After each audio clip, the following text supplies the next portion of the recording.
In 1991, Lockheed won the Advanced Tactical Fighter or ATF competition and went on to develop the stealthy world-beating F-22 Raptor air superiority fighter.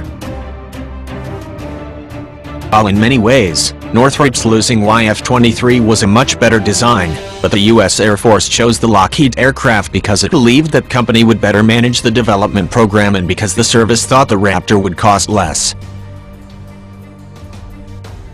At the time, Northrop was in the doghouse with the Pentagon and the U.S. Congress because of massive cost overruns on the B-2 Spirit stealth bomber and several other projects. Meanwhile, partner McDonnell Douglas wasn't faring much better.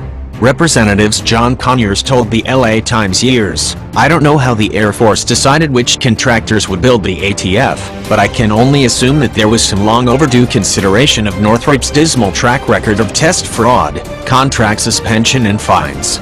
But what would an operational F-23 have looked like? And what if General Electric's revolutionary variable cycle YF-120 had carried the day?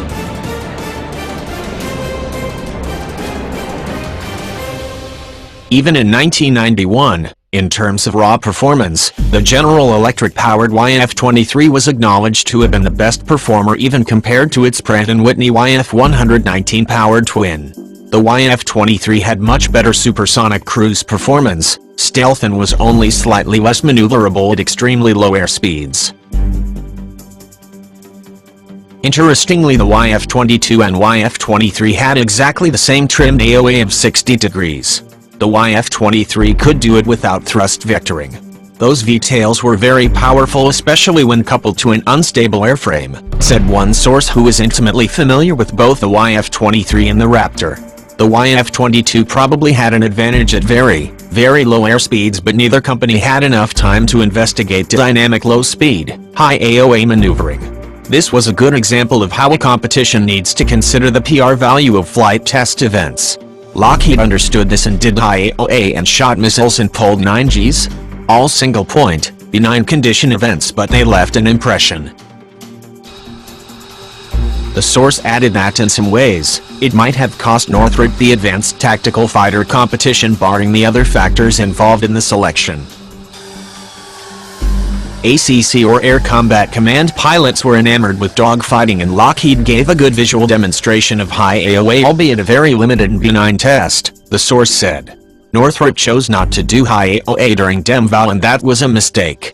Both airplanes could do the same exact maneuver trimmed, high AOA. As it was, the YF-22 appeared better because they did something visually exciting and Northrop couldn't, or so it was inferred. But what would all of that have meant for an operational aircraft? In either case, the U.S. Air Force would have received an outstanding air superiority fighter that has no equal. But while the Lockheed Martin F-22 is bar none the best air superiority fighter the United States has ever produced, an operational F-23 might have offered an even greater performance margin over potential adversaries than the Raptor currently does. The final operational version of the F-23 would have offered much better range than the Raptor, especially at supersonic speeds, especially if powered by the YF-120. That would have come in handy over the Pacific. It would also have been stealthier, and it would have been almost as maneuverable as the Raptor, or possibly more so at different speeds and altitudes. Both the Raptor and a fully operational F-23 would have carried 8 air-to-air missiles internally. That was the Air Force requirement. Moreover, the operational jets were essentially identically in terms of avionics. Both competitors had proposed similar avionics suites. In fact, the Raptor ended up with the radar that was originally proposed for the YF-23.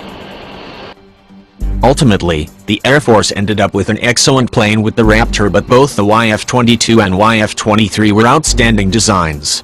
Had Northrop won the competition, the F-23 might have been a better overall performer, but it would have likely been more expensive.